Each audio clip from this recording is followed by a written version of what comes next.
Study IQ IAS, अब तैयारी हुई अफोर्डेबल। नमस्कार दोस्तों वो कहते हैं ना, किसी देश के पतन की शुरुआत होती है तो वो देश कितना नीचे जाएगा इसका अंदाजा लगाना बहुत मुश्किल है। और इसका जो सबसे बड़ा एग्जाम्पल है इस समय वो है हमारा पड़ोसी देश बांग्लादेश।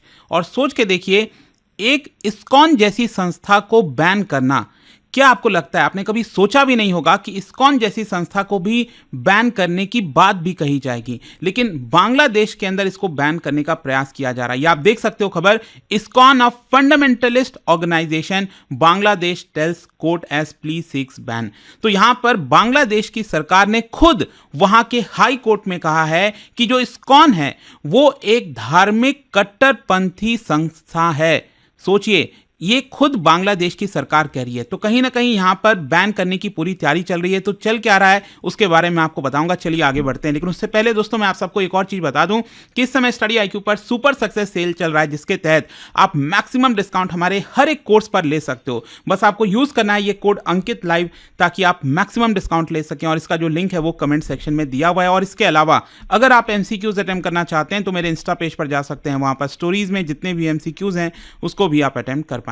तो चलिए शुरुआत करते हैं और सबसे पहले ये देखते हैं कि एग्जैक्टली हुआ क्या है। जैसा कि मैं आपको कह रहा था कि बांग्लादेश की सरकार के द्वारा इस्कॉन को, इस्कॉन का जो फुल फॉर्म है वो है इंटरनेशनल सोसाइटी फॉर कृष्णा कंसोशियसनेस। तो यहां पर बोला गया है कि इस्कॉन एक रिलीजियस फंडामेंटलिस्ट ऑर्गेनाइजेशन है। और बांग्लादेश की सरकार ने ये इसलिए बोला क्योंकि वहां के हाई कोर्ट में ये एक पिटीशन डाली गई है कि इस्कॉन को बैन कर देना चाहिए। और ये सारी चीजें तब हो रही हैं जब आपको पता होगा ऑलरेडी यहां पर जो एक हिंदू लीडर हैं बांग्लादेश के अंदर, चिन्मय कृष्णा दास ब्रह्मचारी, उनको अरेस्ट किया गया। और उसी के बाद काफी ज्यादा हिंसा भी देखने को मिली। बहुत सारे जो हिंदूज हैं हजारों की संख्या में सड़कों पर उतरे। और इसी की वजह से यहां पर आप देख सकते हो ये सारी खबर आ रही है इस्कॉन को बैन करने की। खैर, ये पिटीशन के बारे में आपको बताता हूं। एक्चुअली वेडनेसडे को क्या होता है, एक वकील के द्वारा वहां के हाई कोर्ट में एक पिटीशन फाइल किया जाता है ताकि इस्कॉन पर बैन लगाया जा सके। और यहां पर जो वकील है उन्होंने ये भी चीज कहा कि देखिए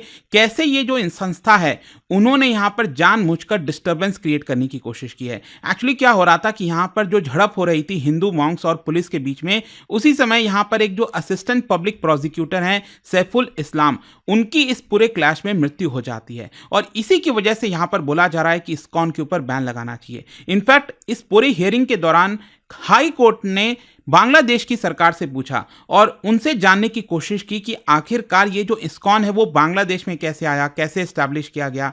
तो इसी के दौरान यहां पर बांग्लादेश की तरफ से, सरकार की तरफ से जो अटॉर्नी जनरल हैं, जैसे भारत में भी आपने देखा होगा सरकार को रिप्रेजेंट करते हैं, तो वहां के जो अटॉर्नी जनरल हैं उन्होंने यहां पर कोर्ट में यह कह दिया कि इस्कॉन एक पॉलिटिकल पार्टी नहीं है, it is a religious fundamentalist organisation. और ऑलरेडी हम इसको स्क्रूटनाइज कर रहे हैं, मतलब इसके तहकीकात में जा रहे हैं कि आखिरकार इसके अंदर चल क्या रहा है। इनफैक्ट आप सोचिए, अभी जस्ट कुछ हफ्ते पहले ही इन्हीं अटॉर्नी जनरल ने कोर्ट में यह भी कहा था कि यहां पर जो सेक्युलर शब्द है कॉन्स्टिट्यूशन से वो हटा देना चाहिए, क्योंकि यहां पर 90% पॉपुलेशन बांग्लादेश में वो मुस्लिम है और इसी की वजह से हमें इसको सेक्युलर नहीं रखना चाहिए। तो आप समझ रहे हो एक देश किस दिशा में जा रहा है। यहां पर हाई कोर्ट ने डायरेक्ट किया है अटॉर्नी जनरल को, बांग्लादेश की सरकार से बोला है कि आपका पोजीशन क्या है इस्कॉन को लेकर और ओवरऑल सिचुएशन क्या है कानून व्यवस्था का, वो आप हमें थर्सडे मॉर्निंग तक बताइए। और कोर्ट ने यहां पर सरकार को यह भी कहा है कि आप देखिए किसी भी प्रकार का सिचुएशन नहीं बिगड़ना चाहिए। लेकिन अगर हम इस्कॉन की बात करें दोस्तों, तो बेसिकली अगर आप देखोगे तो इस्कॉन को हरे कृष्णा मूवमेंट के तौर पर भी जाना जाता है। ये एक स्पिरिचुअल सोसाइटी है जिसको बनाया गया था, फाउंड किया गया था इन जुलाई 1966 इन न्यूयॉर्क। और ये बेसिकली फाउंड किया गया था बाई AC भक्ति वेदांत स्वामी प्रभुपदा। और इस्कॉन बिलोंग्स करता है गौड़िया वैष्णव संप्रदाय से। और ध्यान रखिएगा ये वैदिक कल्चर के अंदर ही मोनोथिस्टिक ट्रेडिशन फॉलो करता है। और आज के डेट में इस्कॉन अगर आप देखोगे तो 400 से ज्यादा टेंपल्स आपको दुनिया भर में देखने को मिलेंगे इस्कॉन के। यहां पर 40 रूरल कम्युनिटीज हैं और 100 से ज्यादा वेजिटेरियन रेस्टोरेंट हैं। इनफैक्ट अगर आप देखिए तो इनके द्वारा कई सारे स्पेशल प्रोजेक्ट चलाए जाते हैं दुनिया भर में, जैसे फूड फॉर लाइफ हो गया। ये दुनिया का इकलौता फ्री वेजिटेरियन रिलीफ प्रोग्राम है और ये फॉलो करता है टीचिंग्स ऑफ वेदास एंड वैदिक स्क्रिप्चर्स, इंक्लूडिंग भगवत गीता हो गया, श्रीमद भगवतम हो गया, जहां पर वैष्णव वैष्णविज्म और जो डिवोशन है कृष्णा के प्रति, गॉड के प्रति, भगवान के प्रति, वो यहाँ पर बताया जाता है। खैर, अगर हम बात करें कि ये जो पिटीशन डाला गया इस्कॉन को बैन करने का, इसको लेकर जो बांग्लादेश में इस्कॉन है उन्होंने किस तरह से इसको रिएक्ट किया है। देखो, इस्कॉन के जो वाइस प्रेसिडेंट हैं राधा रमन दास, उन्होंने दुनिया के लीडर से अर्ज किया है, वर्ल्ड लीडर से अर्ज किया है कि आप प्लीज इस इशू पर बोलिए, और उन्होंने आशा जताई है कि ये जो पूरी सिचुएशन है वो हो सकता है बेटर हो जाएगी जब डोनाल्ड ट्रंप का इनॉग्रेशन, मतलब जो प्रेसिडेंट हैं 20 जनवरी से वो बन जाएंगे, तो वो आशा करते हैं कि चीजें नॉर्मल हो सकती हैं, because the situation is out of hand, not in our control now, and we will wait for January 20 when Donald Trump gets in office. तो कहीं ना कहीं एक जो आशा दिख रही है यहाँ पर उनकी तरफ से वो यही है कि डोनाल्ड ट्रंप शायद इंटरवीन करे। ऑल्दो भारत से भी रिक्वेस्ट किया जा रहा है, कई लीडर्स तो ये भी कह रहे हैं कि यहाँ पर भारत को अपनी आर्मी भेज देनी चाहिए या फिर तुरंत इंटरवीन करना चाहिए कि कैसे भी जो अटैक्स हो रहे हैं हिंदूज के ऊपर, माइनॉरिटीज के ऊपर, इसको रोका जा सके। और इस्कॉन के द्वारा काफी ज्यादा शॉकिंग बताया गया, मतलब जिस तरीके से बांग्लादेश की सरकार ने इस्कॉन को एक रेडिकल ऑर्गेनाइजेशन बताया। मतलब आप सोचिए, एक ऐसा ऑर्गेनाइजेशन जिसको हम कहते हैं तालिबान हो गया या फिर अल-कायदा हो गया, उससे कंपेयर किया जा रहा है इस्कॉन को। एंड इसी की वजह से यहां पर कई लोग ये भी सवाल उठा रहे हैं कि आपको टेररिस्ट ऑर्गेनाइजेशन बोला जा रहा है आपने, जबकि बांग्लादेश में इतने हजारों लाखों लोगों की मदद की है। यहां पर उन्होंने बताया कि even in Bangladesh during floods we served so many people. हमें क्वेश्चन किया गया था कि आप ये सब क्यों कर रहे हो, हमने 8 बिलियन पीपल को, इस्कॉन को, मतलब दुनिया भर में यहां पर फेड किया, उनको खिलाया है, and we are being called a radical terrorist organisation. देखिए, यहां पर क्वेश्चन ये भी आता है कि आखिरकार बांग्लादेश में चल क्या रहा है, अचानक से हिंदूज के द्वारा क्यों प्रोटेस्ट किया जा रहा है। हुआ क्या था कि अभी जो मैंने आपको बताया, जो चिन्मय दास हैं वो पहले इस्कॉन के मेंबर भी रह चुके हैं, और इसी हफ्ते यहां पर क्या होता है कि उनको अरेस्ट कर लिया जाता है और बोला जाता है कि आपने नेशनल फ्लैग, जो बांग्लादेश का फ्लैग है, उसको डिसरेस्पेक्ट किया है, और इसी की वजह से कहीं ना कहीं उनको अरेस्ट किया गया। और उनके अरेस्ट की वजह से यहां पर आप देख सकते हो हिंदू कम्युनिटी के द्वारा जो प्रोटेस्ट है वो किया गया, और बढ़ चढ़ के प्रोटेस्ट किया गया कि आप कैसे उनको अरेस्ट कर सकते हैं। और यहां पर यह भी बोला गया कि 5 अगस्त के बाद से, जब से शेख हसीना गई हैं, लगातार हिंदू कम्युनिटीज के ऊपर अटैक हो रहे हैं। 200 से ज्यादा अटैक्स ऑलरेडी हो चुके हैं। बांग्लादेश की सरकार का कहना था कि देखिए, हम किसी पर्टिकुलर कम्युनिटी को टारगेट नहीं कर रहे हैं, बट जो चिन्मय दास हैं उनके ऊपर सेडिशन का मुकदमा है, मतलब जो देशद्रोह है वो आरोप उनके ऊपर लगाए गए हैं, और उनके अरेस्ट की वजह से ही आप देख सकते हो यहां पर भारत की तरफ से भी रिएक्शन आया। भारत ने इसको कंडेम किया, और देखिए भारत ने क्या कहा है, this incident follows the multiple attacks on Hindus and other minorities by extremist elements इन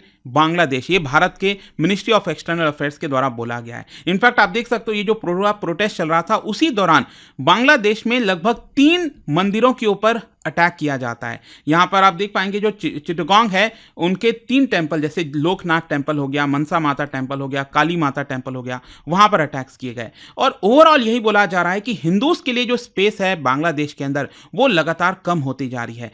एक समय था आजादी के बाद जब बांग्लादेश के पॉपुलेशन में 20% यहां पर हिंदूज रहते थे, लेकिन वो आज के डेट में 10% के भी नीचे आ चुके हैं। और कई दशकों से एक्चुअली क्या है कि हिंदूज ने हमेशा से जो शेख हसीना की पार्टी है अवामी लीग, उन्हीं को सपोर्ट किया, क्योंकि जो ओपोनेंट है उनकी खालिदा जिया वाली पार्टी आप देखोगे बीएनपी, वो लगातार यहाँ पर कहीं ना कहीं एक तरह से इंडिया के विरोध में रहती थी, वो माइनॉरिटीज़ के खिलाफ बोलती थी। तो इसी की वजह से कहीं ना कहीं भारत जो हिंदूज हैं उन्होंने शेख हसीना की पार्टी को सपोर्ट किया, और जो माइनॉरिटीज़ हैं बांग्लादेश में वो हमेशा से ईजी टारगेट रहे हैं। यहाँ पर आप देखिए 2013 से 2021 के बीच में बताया जाता है कि 3600 से ज्यादा अटैक्स हिंदू कम्युनिटी के ऊपर किए गए, आर्सन, टारगेटेड वायलेंस, ये सारी चीजें यहां पर खुद बांग्लादेश की जो ह्यूमन राइट्स ग्रुप्स हैं उन्होंने बताया है। और शेख हसीना के हटने के बाद जो सिचुएशन है बांग्लादेश के अंदर वो और ज्यादा गंभीर हो गई है। अब प्रॉब्लम यह है कि मोहम्मद यूनुस की जब से सरकार बनी है वहां पर उन्होंने वो एक तरह से फेल हो गए हैं कंप्लीटली इसको रोकने में।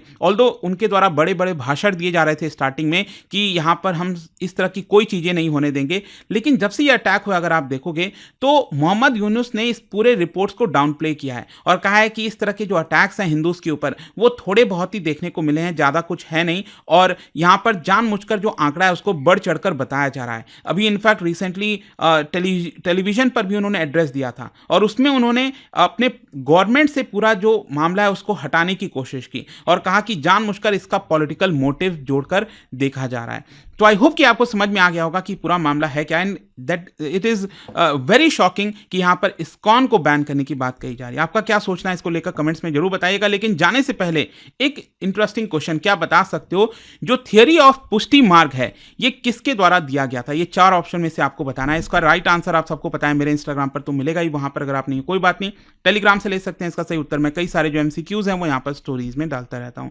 अगर आपको पीडीएफ है तो टेलीग्राम पर आइए, अलग अलग सोशल मीडिया पर आप जुड़ पाओगे। और जैसा मैंने आपको बताया, अगर आप यूपीएससी की तैयारी कर रहे हैं, कोई भी बैच चाहते हैं, you can simply use this code Ankit live to get maximum discount. And I hope की वीडियो आपको पसंद आया होगा। मिलता हूं आपसे next time. Till then, thank you very much, see you soon. Study IQ IAS, अब तैयारी हुई अफोर्डेबल।